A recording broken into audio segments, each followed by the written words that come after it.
Hey guys, Micah from Black Bear Custom Kydex. I've got a video for you today on a crazy sheath that I just finished. This one is one of the most unique builds I've ever done, and it's definitely not for everyone, but I think it might be a little more versatile than you think and a little bit more practical perhaps than it looks. So let's go ahead and get into it a little bit. The knife here is the Tops US Combat Knife. Very interesting knife. Very difficult to do a Kydex sheath for it, namely because if you look at the handle, there's no positive contour for the Kydex to grip onto. The only thing you can hope to do is kind of mold into these little grooves on the handle. Or if you want to use the blade stock, you could get a little bit of grip in here behind these finger guards. And so I've done a little bit of both, but mostly gripping the handle. And what I'm finding is that, you know, while it is a very light draw, the retention's also fairly good. It's fairly sufficient there. I wouldn't say that you're really in any danger with this particular setup, mostly because it's only meant to be worn vertically like so. So it's obviously a dangler. It's technically a drop leg because you have this leg strap here. And then it's also got obviously this kind of big and what looks like maybe a cumbersome plate. So what I want to do is kind of walk you through what you're looking at here, what all the features are, and kind of how this stacks up against the design that my customer Dion asked me to build for him. So Dion is a repeat customer. I think this might make like the 9th or 10th order that he's made, or at least the item that I built for him. And this one I'm going to ship out to him so he can gift it to someone for Christmas. And I've got Dion, you can correct me down below. I think we got like another 3 or 4 of his knives here that I'll be getting done very shortly as well.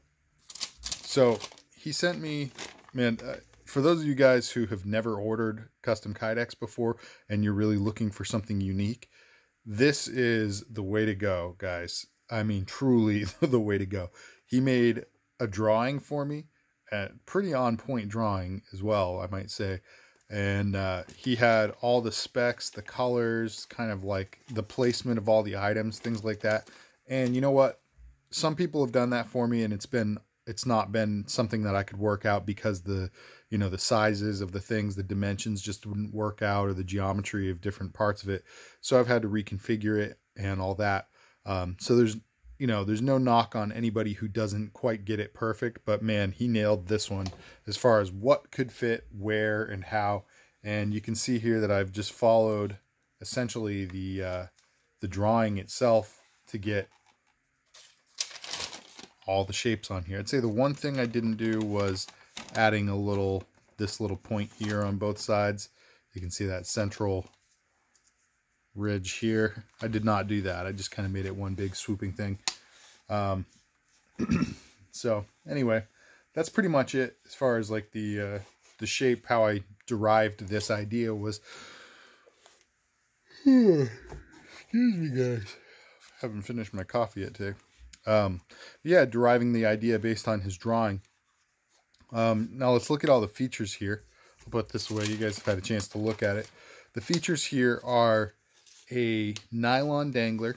This is the carry setup, obviously.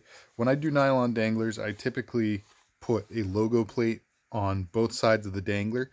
This serves 2 different, well, arguably 3 different functions. One, obviously there's an aesthetic to it. It kind of spices it up and makes it look a little less bland. 2, you actually get I mean, granted, this is really thick and stiff webbing. Really happy with this webbing, but when you add the thick rigid plastic to it, it really does a good job at making the loop keep its shape. So you get kind of straight walls on the sides, and that also helps to keep it rigid. Wherever you place it on your belt, it has less likelihood of being able to kind of drift and travel around. So that's another function. And then the third function, possibly the coolest function of this, is when I add these plates, I actually make sure that this spacing here is 1.5 inches between those eyelets. And what that does is allows you to connect to a variety of different kind of standard spacings. So 3/4 inches is, I'd say, the most standard interval spacing that you'll see with most belt clips. And this is just kind of the backside of a broken tech lock, but I use it to make sure that my tech lock drill hole spacing is correct. So you can see there, you could hook a tech lock up to this dangler and throw that on your belt, so you connect the tech lock to your belt. Now, is it totally necessary with this particular dangler? No. The number one reason I put snaps in this one, so you can actually get the dangler on and off your belt by just popping those snaps open. These are pull the dot snaps, guys. Pull the dot snaps are the best out there that I know of, and one of the reasons why they're so great is because not only are they kind of just rugged and strong, durable to begin with, but they also only open in one direction. They also only close in one direction. So when you close them, you need to roll them toward the tip. You can do them both simultaneously. They are aligned close enough to be able to do that.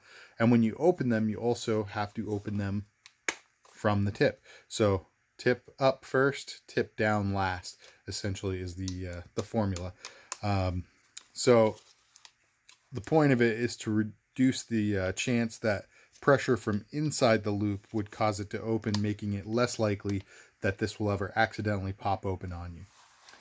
All right, so that's the dangler. It's got a single point of attachment here, and what you can't see from here, I'll take the knife out so you can see it, is that I actually put a second attach point in there, so you have adjustable ride height. It only changes about a ½ inch, so it might not be a big deal, but if you do find that you want this to ride a little lower, you could move that up to the next spot, and there you go. As far as accessories on here, let's take a quick look. So he sent me a Leatherman Surge. Now this is probably the most unique holder I've done for a Leatherman Surge, and I think I'm probably going to start doing them like this from now on. I'm not sure. I got to think it over a little bit, but in his diagram, he had clearly indicated that he wanted the lanyard up. His pocket clip is on this end of it, so it makes sense to have it like this. However, one of the things about this that is unique is that it is the pocket clip is attached to the narrow end of the Surge. Now, why that's important here is because typically with most tools, with most Leathermans, I choose to put the fatter end at the top of the holster, so orient it so that this is upright. This would be upside down. That makes it a little bit easier to get the dimensions correct for the sidewalls and the depth of it, so that when you put it in, you get a little bit of a wedge effect where the deeper you push that, the tighter it feels. So you can kind of push it to wherever you like it, and it has good retention. Then you pop it up and it loosens as it draws up, which makes it easier to draw. In this particular instance, where the pocket clip is obviously oriented so that this would be upright in your pocket, and the lanyard on top, as well as his diagram indicates, it's obviously important that I get that detail right. So it has to go in this direction for the pocket clip to slide on top of the sheath, and that's pretty much that. It does go in fairly easy. As far as drawing it goes, it's a little bit more stubborn, but what I recommend is you sort of just well, here's what I would do. I would hold my thumb there and lift up from the bottom until this is flush inside the sheath, and then maybe just grab the lanyard, and you can, well, maybe I'll loosen it up just a little bit before I ship it out while I'm thinking about it. It is a little bit snug. It goes in easy, but it comes out a little bit harder. So I'll loosen that up enough so that it's a one-handed operation. All right, over here we have a Stylus Pro. This is from Streamlight. This is a nice little pen light flashlight, and we have next to it a tactical pen. It's important that you get these holders correct. So, well, first off, one thing I might say is I would probably remove the pocket clip from that tack pen, because you can see how far it wants to stick out with the Kydex kind of pushing on it.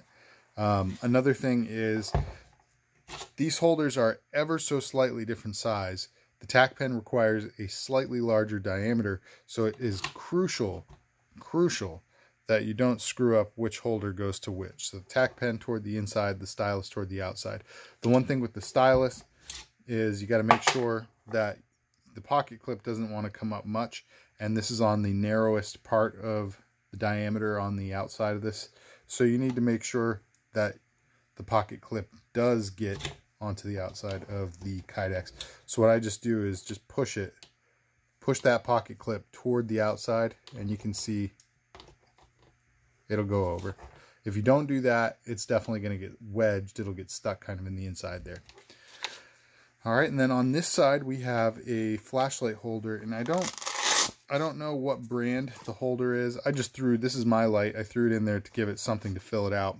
I'm not sure that he's going to actually have a flashlight in there specifically. You could fit perhaps a tourniquet. You might not. It's a little bit, it would be a tight fit for a tourniquet, but you could fit a bunch of different things in there. So you do have some storage.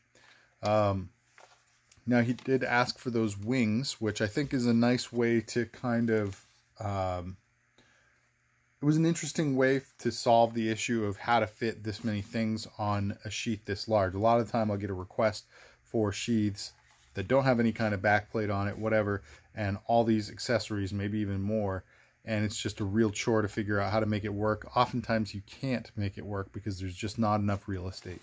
So that's one big challenge. But since he did ask for the plate, I got to thinking, you know what, I could just extend the plate downward, and those could be the attach points for the leg strap here. So that's what I've done. Now the leg strap is just a standard harness arm that I ordered from Beach and Tactical. These are actually meant to be, they can function as a sling. They can function as one of however many arms on a chest or back harness, or they can go as a leg strap. Obviously, the leg strap is going to be the smallest of the diameter loops that you might make. So it stands to reason that there's going to be a lot of excess webbing on here. So Dion, I don't know what size the gift recipient's legs are, but you might need to trim some excess or adjust this and let it out a little bit. Even if you let it out significantly, there's probably still going to be a lot of generous excess on there. So definitely be looking at how much you can get rid of on here for a leg strap. There's just, in my opinion, not a lot of need to have a super excessively long leg strap. It's something that'll stay, you know, pretty much fixed in, and you can just open the buckle, so you don't have to worry about adjusting the length of it a whole lot. So, all right, guys, well, that is pretty much all I got for you. Real quick rundown. The color scheme you're looking at here, we have gunmetal gray. Obviously, the plate on the back is black, but gunmetal gray is the base layer for the sheath, and then Cryptek Typhon on top of it. You can see it's got a nice spine cut out there to reveal the color again, and reinforcement plate at the tip. The reinforcement plate is on both sides, and the plate, if it looks slightly floated, is because with 3 layers on each side, essentially 6 layers of Kydex, there is no eyelet that actually will go all the way through. So what I've done is I've done the initial 2 layers of gunmetal gray with Cryptek Typhon on top of it, and then I riveted those layers shut. Then I added some Chicago screws to the uppermost layer here of gunmetal gray and just bind them on there with the screws. The screws also function as, well, some of them do, going all the way through to hold the back plate on, as you can see, and that back plate is angled in at about 35-40 degrees, something like that. So, all right, guys, let me know what you think of this. Like I said, I think it's a little bit more practical than it might look.